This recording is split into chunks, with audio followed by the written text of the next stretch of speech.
the angle we're coming from? Is their engagement about, and in this case very much, service to a community, or is it about themselves? You know, and like, I was like, okay, let's talk about this person. Check, yeah, okay, totally on the level. Like, it was just like the dream support partner, you know, because where Corrine's values were and are, and Corrine's interests mesh so well with what we do that, like, we were very excited about this, you know. So all we really did was provide what I would describe as minimal support. I mean, this is, you know, you can say you're part of it too, by giving her advice and by making available the online system, the phone-based online system, so that she could tour this around and put it up and people would be able to hear the audio. And, you know, from one of the things I like to talk about, which I'll talk more about later, is, you know, so the Folklife Center, a lot of what we do is this sort of documentary style exhibits, and a lot of them are photographs and stuff like that. So the fact that Corrine was a painter and was using painting to interpret these people with them, right, working with them to create these images, I just thought was incredibly powerful, you know, and powerful in ways that photography doesn't reach, you know. So, and I'll talk more about that later, but I want to hear Corrine's side of our early involvement, and that's because that's what this all grew out of. Yeah, I'll take this down for this portion. This is a funny mask that Andy provided. The duck mask. Not used to the triangle. Yeah, so I started the project back in 2015 with the Vermont Affordable Housing Coalition, and I was an AmeriCorps Vista and doing resident advocacy, resident organizing, and working with lower income folks that were living in subsidized housing. And so the purpose of the project was, it was a couple different like threads that we were responding to, but one of the big ones was trying to destigmatize the way the public was perceiving and engaging with subsidized housing in order to encourage more housing development, which I think is actually a really important conversation to be having right now as we get this CARES funding that can really help build the housing that we need in a really, really urgent housing situation.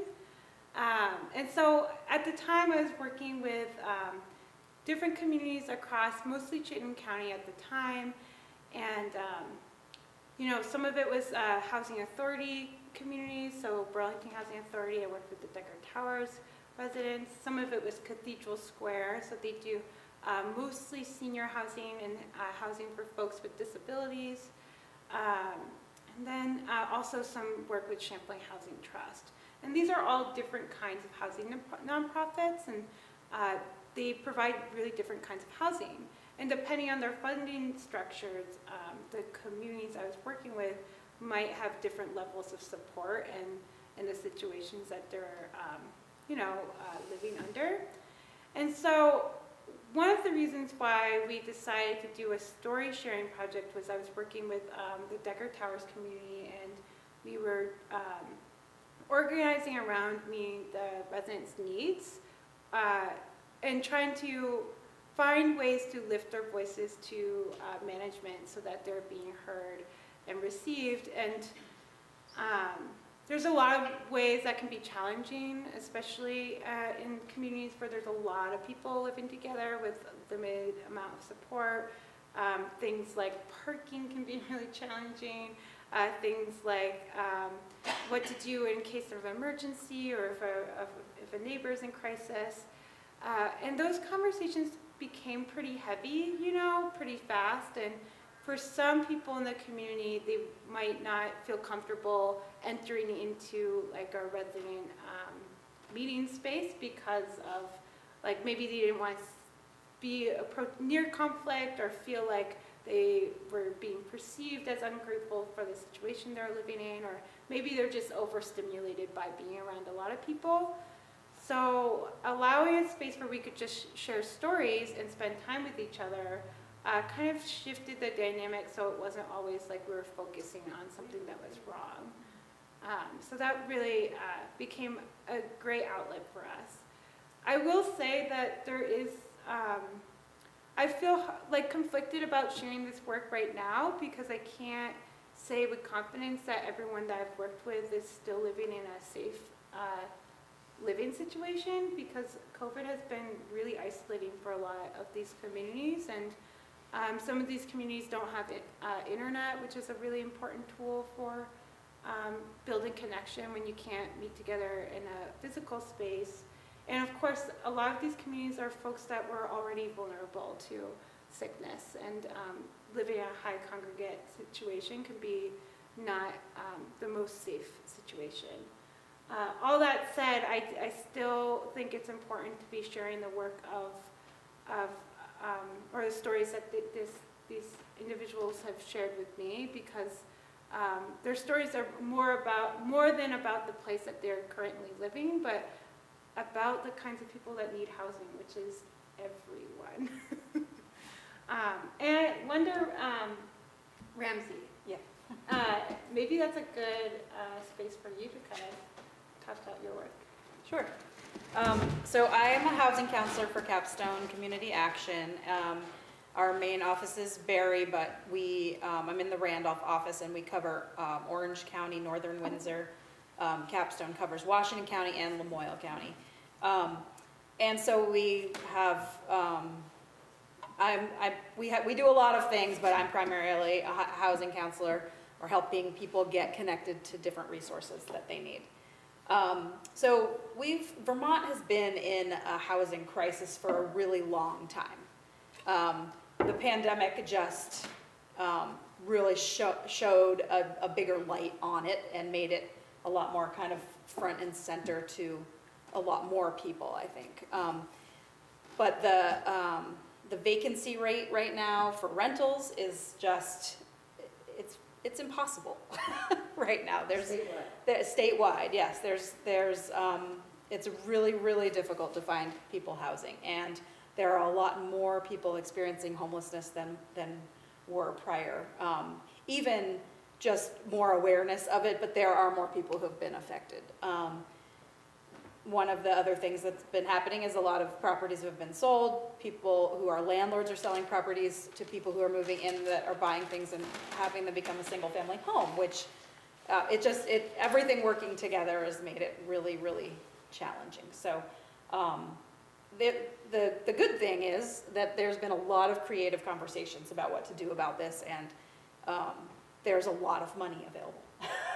So it's ironic, there's tons of money to try to help people get into housing, not so much housing, but there's hopefully going to be, there's a lot of people working really hard to, with dedication to make enough housing for everybody. It is always going to remain a challenge for certain populations, because public housing, while great, it's still hard to get in if you have a bad rental history or, drug addictions, problems with that, or criminal background, things like that. But there's lots of creative ways people are trying to deal with this around the whole state. So there's a lot going on, and there's a lot of money available to make things happen, but it's going to take some time. So one of the things as working for the gallery here at Chandler, I was really interested in was that Corrine took those challenges that people faced, and then she used art to address those, to create portraits, which have often been considered kind of the realm of someone who's privileged or has money, and to elevate people in a way through her artwork. And so I'm interested what made you make that leap to kind of recreate people's lives and give them a certain kind of dignity through their portraits?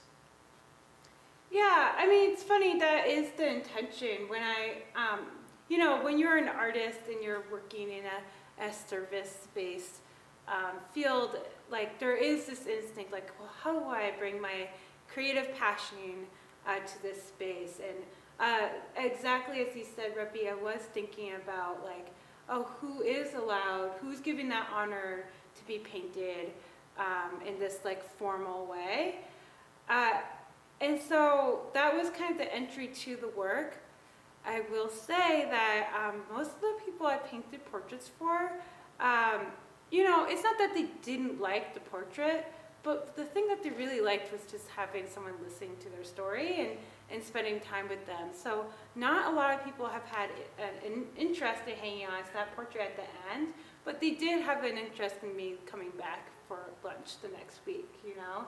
So for most of the people, it's not really about the object, even though that was, as he said, the kind of instinct. And it kind of also harkens back to what Andy was saying, the way that a photograph is really specific to a person. You know, you see the picture, it's like, this is the one person.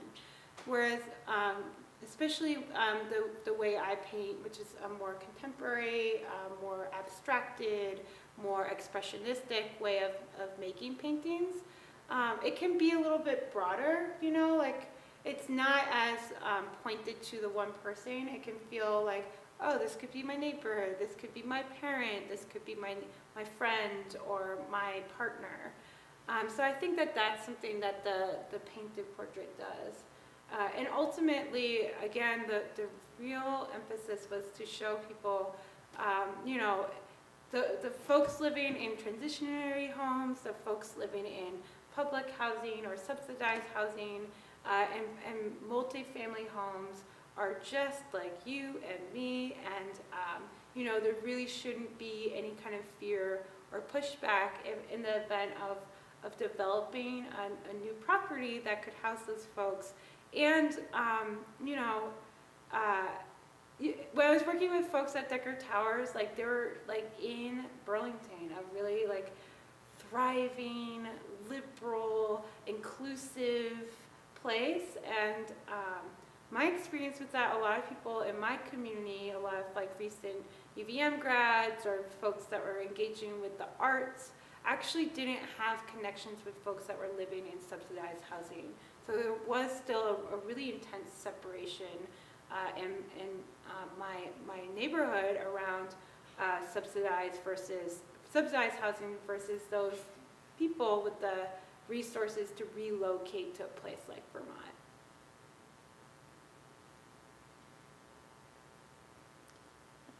Yeah. Question. The artwork that's up here, is it a fraction of what you did in these settings, or is this the full collection? So the question, because I'm supposed to repeat the question, was, is this the full exhibit, a fraction of the exhibit, or is there more, right, of the work? And I will say, to me, it is a fraction, only in that most of the work was in, like, spending time in the community.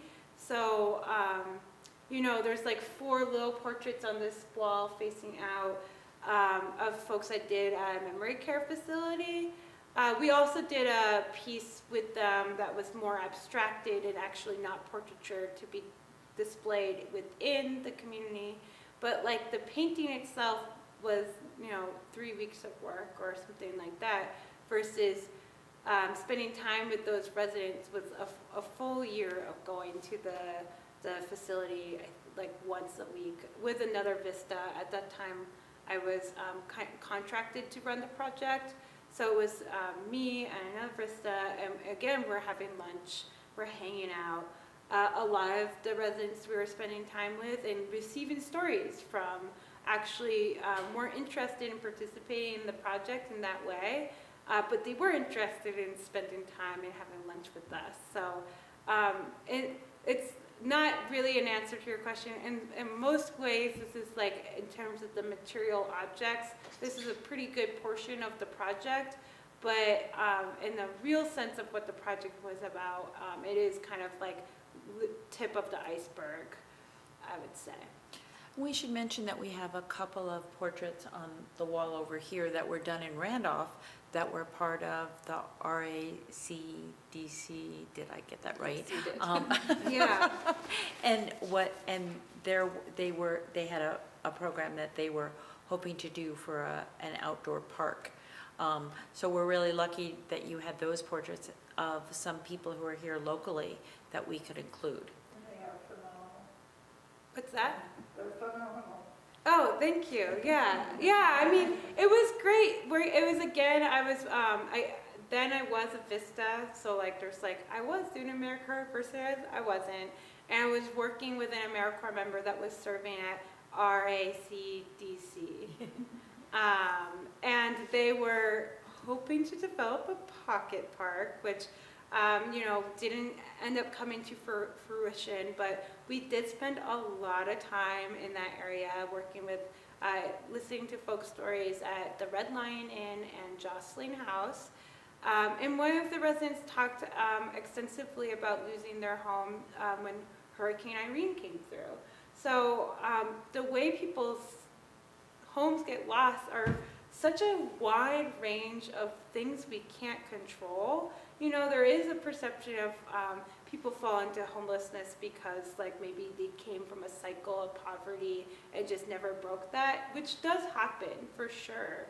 And there are folks that were just like kind of living on the brink, like might not have ever experienced housing insecurity, but then a hurricane comes through or their partner gets like in a terrible accident and they lose their main source of income. And just there are like so many things that happen to anyone, very human things that can take away our sense of home and belonging. Well, I have to say that for me, one of the things when I read your materials, first of all, I had no idea that there was a connection to Randolph, but also I kept noticing that you use the words housing equity, and I'm like, oh, that's the way to frame that, and not being as familiar with that work, it was like an eye-opener to me, but it's like new, that's the way we should be talking about this, because like you said, everyone needs a home. Yeah, it's I'm here as like the artist hat, but my other kind of professional hat is working for CVOEO, Champlain Valley of Economic Opportunity, another great acronym. The Fair Housing Project, which is a statewide housing advocacy program, basically doing education around not just the Fair Housing Act in a traditional way, but around housing access and housing discrimination. So we're very familiar with the barriers to housing, and if you fall into what the Fair Housing Act calls protected classes, those barriers just become that much more. And of course, like if you have multiple different barriers you're overcoming, it's just really challenging to find housing in a market like this where like there's 0.001 rental unit available. You bet that probably a landlord, even if they're not verbally saying so, might be like, I'm not going to deal with this Section 8, even though it is against the law to make a decision based off of that. So, another plug to go out of your way to really make housing accessible to the people facing the highest barriers. Yeah. The barriers you're talking about are legal ones? Well, I think there's a lot of different kinds of barriers, but yes, some are. Yeah. Both and, I guess, is the. Finagle legal ones. Yeah. I mean, like it's when it comes to housing discrimination, that's a really hard thing to for a person who's trying to find housing to then go out of their way to prove is happening. Yeah.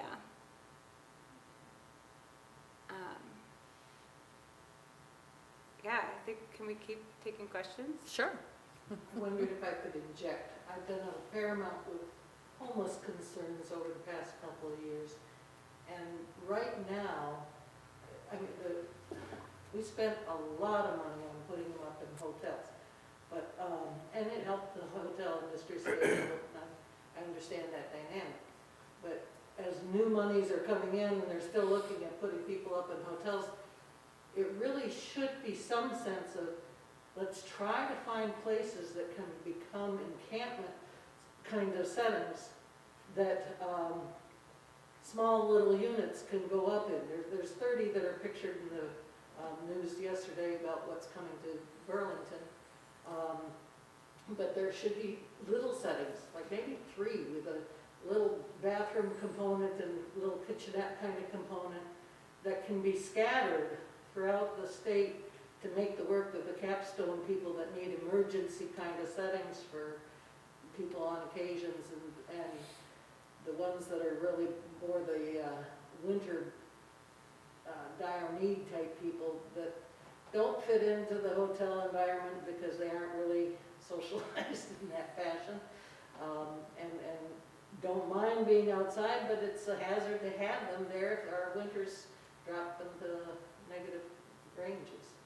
So my comment is encourage communities to look for places that they could turn into a campsite that's close. It needs to be accessible to community amenities. Showers are always an issue in that setting, for example, and being able to walk and find food and different things along those kinds of lines, and get to public transport to get medical appointments and things like that. So. Yeah, transportation is a whole nother thing for, that goes right along with housing equity, because it's really difficult when you can't get where you need to go, and that's tough. Yeah. And I mean, luckily there are those conversations happening, but there's so many barriers to getting those things put in place. And I'd also say thank you to Ramsey in some of the dynamics that happened in the community here, that there's at least one church in the area that's opened up and made things available so they have a emergency setting for domestic violence kinds of issues and so on. If there's no room in a hotel, at least if a church or a community organization of sorts were to make that available in more settings, those emergency needs can be more readily addressed. Yeah, and that's not thanks to me, but I was involved in the conversation. Luckily, we had a lot of other people in the community get involved in a conversation around that and decide, it's really hard in rural places in Vermont. You can, it's a lot easier in the bigger towns like White River or Barrie or Burlington to get to the places where you actually have hotels, which we do not. And even though that's a scarcity right now, even finding hotel rooms for people, but it's really important, and it's really hard for people in an area where there isn't something like that, or there's no shelter, to have to pick up and try to be, especially if you have no transportation as well, to be in another community to get the emergency services you need. So it was really great. It was a few years of really trying to work with different people to try to get this emergency solution that we have now available in Randolph. So And it's I'll really put a great. plug in too for the shower component, because that's another one that the church ended up being able to provide. Yeah. Across the state, that kind of option would be very welcome for that sector of the community. So Corrine, we also have another part of this exhibit that's called Home and What Remains, which is kind of a conglomeration, I guess, of a couple of different exhibits that you've done of your own personal work. And I wondered if you could talk to us a little bit about where there might be bridges in that kind of work, stylistically or thematically.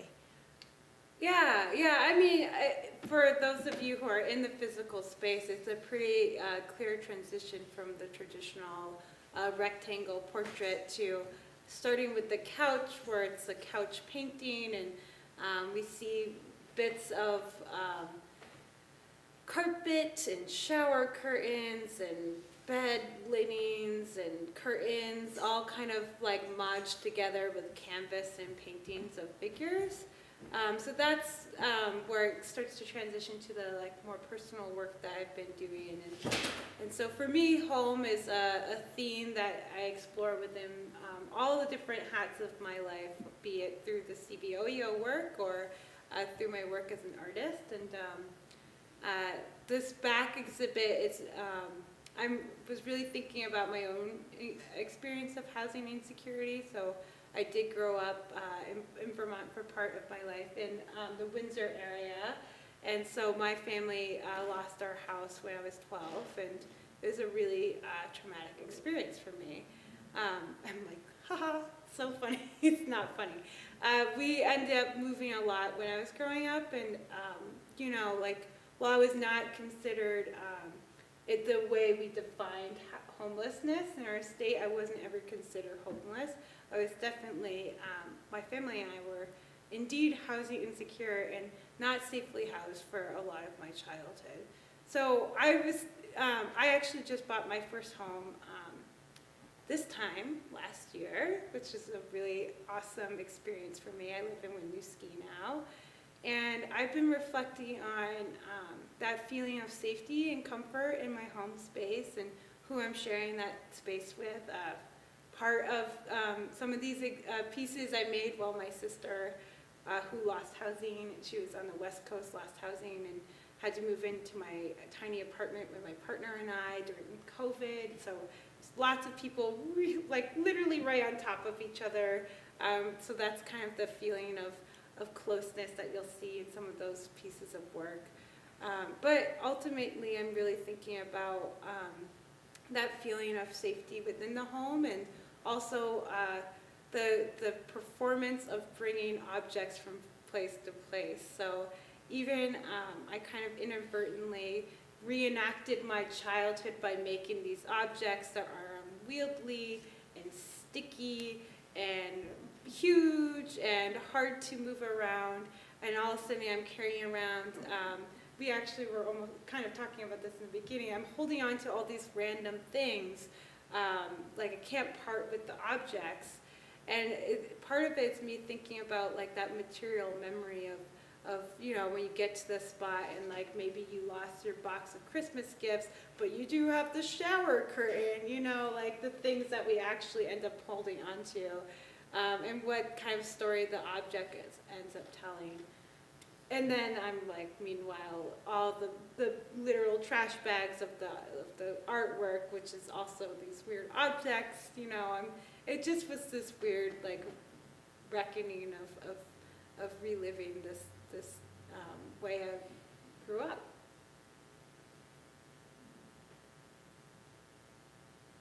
But yeah, I mean, home, the objects are different, but the theme is the same in that way. I noticed that the colors are much more intense in the work your personal work. Mm-hmm. Do you think that has something to do with memory, or do you think it has to do with, what do you think it has to do with? I think there's like a couple different things. I mean, like the core of it is that the Voices of Home project started on a budget that was extremely small / non-existent. I was an AmeriCorps member, so I wasn't even technically paid for my hourly. You know, I was given a living stipend. I did start receiving grants, but in the beginning, I didn't know how to write a grant. You know, there wasn't a lot of money, so it was kind of like, oh, this color is available. Or paint seconds were a thing. I like people donated material to me, so that's part of it.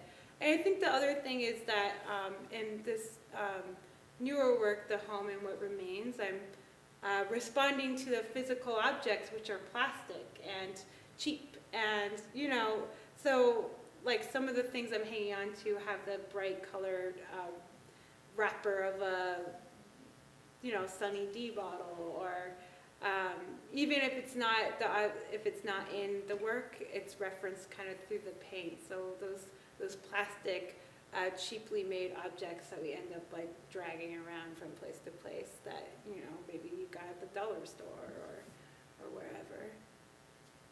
Yeah, I hope that kind of answers that for you. Yeah. I'm wondering, Andy, if I may put you on the spot. The reason why I approached the Folklife Center was, for me, story is really important. That's an important part of the Voices of Home work. And in the beginning, I was trying really hard to edit these audio interviews into something that could be like easily listened to. And you'll find that even the ones here are like still like 10, 11 minutes long, not something that you can just kind of pass by and pop on. And part of that was like through working with the Folklife Center, there's you guys have a really strong belief in like how to share people's story and how to allow them to share it in a way that feels authentic for them. So I guess I'm asking you to talk a little bit more about that. Thank you, Corrine. Yeah, hi. So maybe I will just do this, so it's nicer to hide behind it. But so yeah, you know, any of you present familiar with the term ethnography? It's a research method that emerged in anthropology and has evolved as the field has evolved. Now, I'm not an anthropologist. I always say this, my wife is, so I don't pretend to be one. I'm a folklorist, so it's an allied field.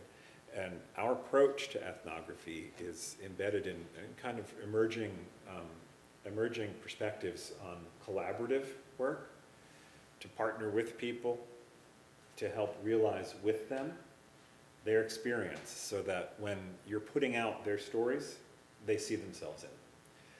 And we often contrast that to a lot of other approaches to documentary that are more about the person producing the film, or the person making the book, or the person, you know, whatever it happens to be. So for us, that idea of you know, not me saying this is what Chuck's about, right? But working with Chuck and ultimately arriving with Chuck at how Chuck wants to, what Chuck wants to transmit into the world about him, you know, is really, that's like the focus of what we do. And that was the great thing about working with Corrine, was like, she was totally on board. You know, often people will come to us with an idea and they want to tell a story. And for us, we really love to work with people who want to work with others to tell their stories together. So I guess that gets at where you're going with it. And that kind of stuff really, you know, fits through everything we do at this point. You know, and I'll bring up Greg, because Greg Sharrow was a Braintree resident, Randolph area resident for decades. And what really opened the door to this for us was Greg and Greg's thinking. You know, so back in maybe 1999, before I started working at the Folklife Center even, we were approached by someone who wanted to make a film about Vermont Abenaki. And Greg said, we can't make a film about Vermont Abenaki. We have to see if the Abenaki people we know want to make a film. You know, and from that was birthed this project where everybody who was involved had a say in how that film turned out. You know, so in the end, it's a film that is where everybody who was in it is, in the very least, okay with it. In contrast to a film that maybe we would have made that would have been way more about our perspectives on what they were doing. And you know, Greg's work on that project really began to inform how we were doing everything. You know, he did another project after I arrived with a group of World War II veterans who were also POWs. And he was partnering with a woman named Erica Heilman, who does a podcast and does stuff for VPR now. And you know, Erica had made this audio documentary piece. I think it's like 45 minutes long. And she's like, okay, Greg, it's done. And Greg's like, great, now we're gonna go play it for the guys. She said, but they might want to change something. And he said, yeah, that's the point. They might want to change something, so that's why we're gonna go play it for them. So, you know, at least getting, like we like to say we work along a spectrum, you know, where on the one hand, it's like maybe we create something and go back to people and get their feedback. On the other extreme, it's people are deeply involved in the entire process of shaping how these things turn out. And that's why this was such a good fit. And one thing I should say, talking about budgets at the time she started the work, these frames weren't added until a couple of years ago. You know, this work was like, what's the backing for most of it? Oh, masonite. Yeah, you know, so Particle board. this was like a shoestring kind of thing. So we thanks to grant money, we basically helped fancy it up a little more with barn board. And preserve it. Yeah, they were getting kind of beat up, I guess. So do they have a resting place when they're not on a wall here? Folklife Center, yeah. We're basically the stewards of the exhibit. You know, like I think about it, it's Corrine's show, and we support her in getting it out there. You know, like we've talked, I would love if we had like the money to say, we're gonna send Corrine to go do this all over the state, you know, and create 10 exhibits like this that can circulate constantly. That would be cool. And where is the Folklife Center? Our office, well, here's what I like. We're a statewide organization with offices in Middlebury. Yeah, so, you know, this stuff, when it's not traveling, it's in Middlebury. Previous to this, it was in Montpelier. Like, the timing worked out great that it was at the Center for Art and Learning in Montpelier. So I just picked it up there and drove it down the road. Are you associated with the college, or are you in No, town? we're an independent nonprofit, yeah, we're just in town. And that would be such a great thing too, because it's so important, I think, in working, especially with people with low income or experiencing crisis in general. There's so much stereotype about it, and really everybody that we work with is just like everybody else, you know. You just have to take the time to know them. So being able to hear their individual stories is really powerful, and the more you hear people's stories, the more you realize that everybody is basically the same. Different challenges, but basically the same. So as an art educator, I think it would be also interesting to have people do their own artwork about what their life experiences have been like. Maybe there's funding somewhere to make that. Well, if there's money around, those kinds of things can really help break down bridges or build bridges and break down kind of barriers, and empower people in important ways as well. Yeah. So. I saw your question. Well, it's not a question. I've met all these nice people throughout the last 6 years. You talk about being compromised or whatever. I came to Randolph with massive depression, and I lived at the Jocelyn House for 2 years, where they embraced me with love, family. I got the help I needed at Dartmouth and through an agency here in town. And if it wasn't for the community and for the help that I did receive, and for that love and compassion at the Jocelyn House. So I was kind of not in the whole spectrum of what the needs were at the Jocelyn House, but it was a safe place where I got my meals. I was able to walk to my appointments. I have family in South Royalton, but it was a place that it was good for me. And now I am a homeowner or condo owner, you know, and Yeah, volunteer. I give back, and a lot of the people have seen what the courage and encouragement from people can make you get your life back. And I had to change my whole lifestyle from living in Connecticut to come here, meet new people, go to a different church, go to my groups. And with COVID the last 2 years, it's all been on me to continue it. But if I didn't get the support from all these different people, it's really incredible, and the community. And I know a lot of these people on the wall. You know, so it's kind of really nice to be able to think that I'm coming here just to talk about art, because I am an artist also, but to give that interjection, because when I saw Voices of Home, I work with NAMI, and I do a presentation called In Our Own Voice. So it is somewhat a storytelling of where you started and where you're going. So thank you to the community of Randolph.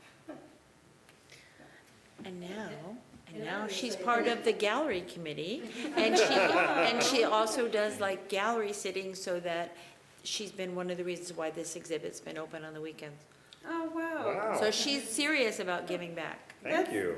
I mean, that's just so, thank you for sharing that story, and thank you for doing that service and helping this project get some visibility. It's what you give that encompasses your own heart and your own joy. And that's what you have to do. You have to be comfortable with yourself and love yourself first. And then you can extend that love out.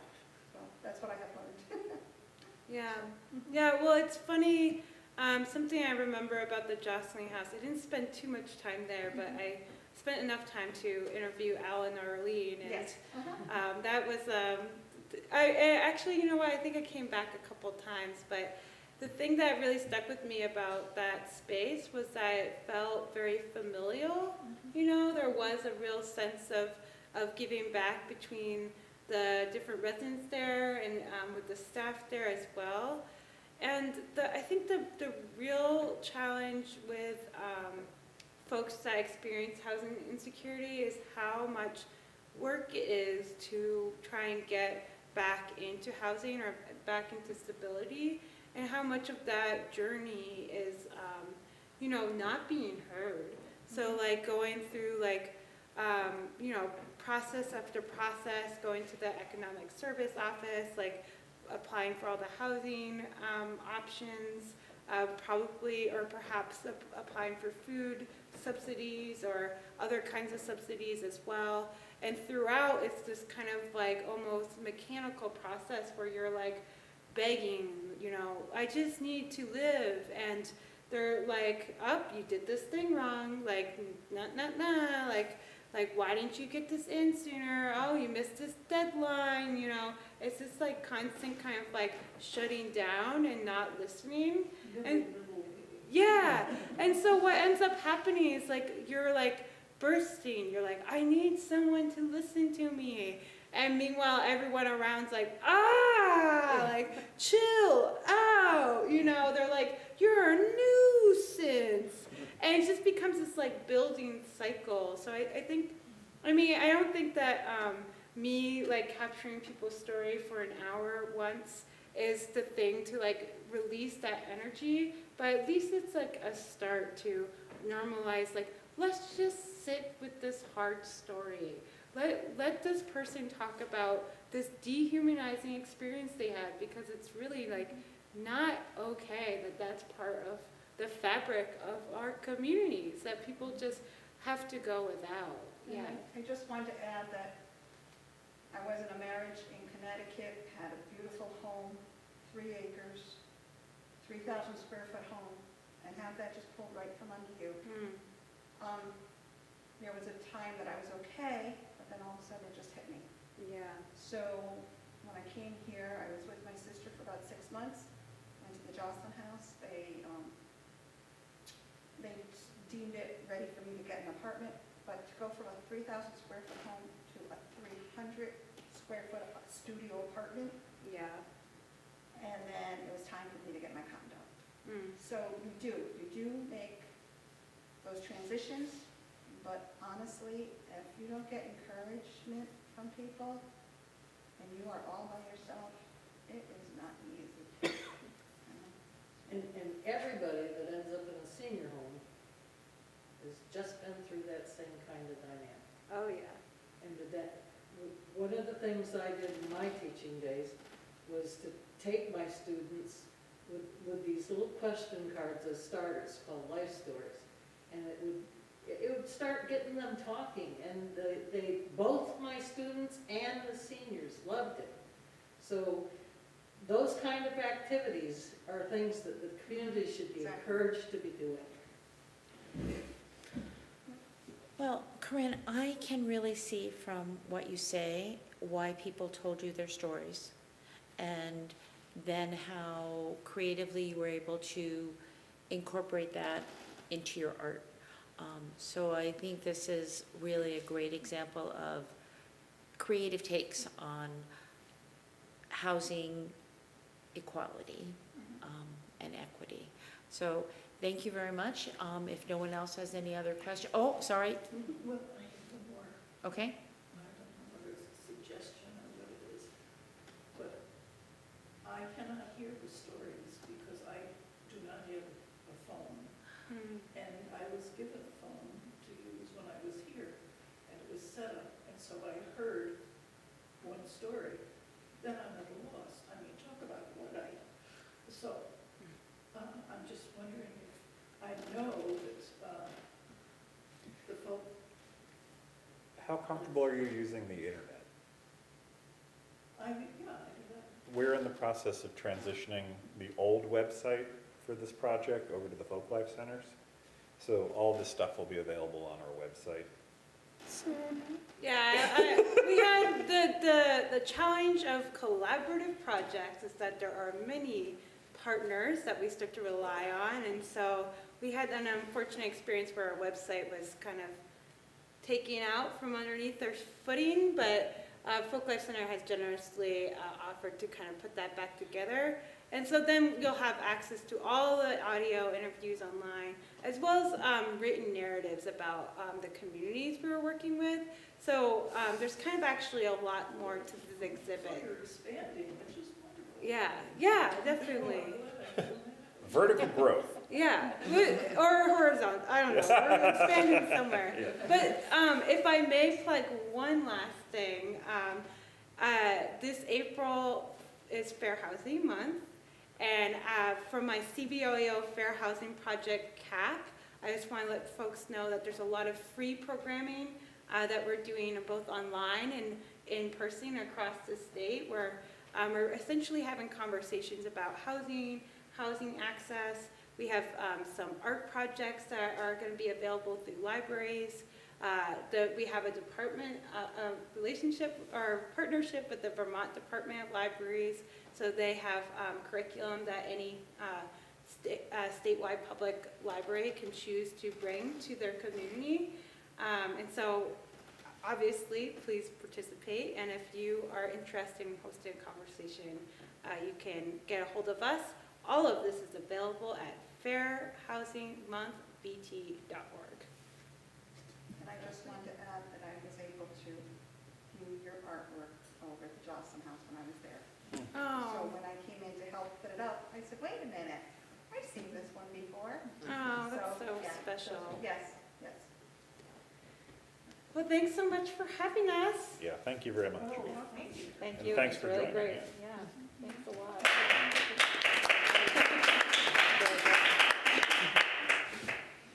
Just asking, anybody online have any questions that they would have put it in the chat? No, someone said hello though. That's right. That's right. Yes. So, and there are some refreshments, breaking new ground for Chandler. There are some refreshments, tea and coffee in the hallway. Yeah, I can add them to my feed bag. Fair housing. Fairhousingmonthbt.org.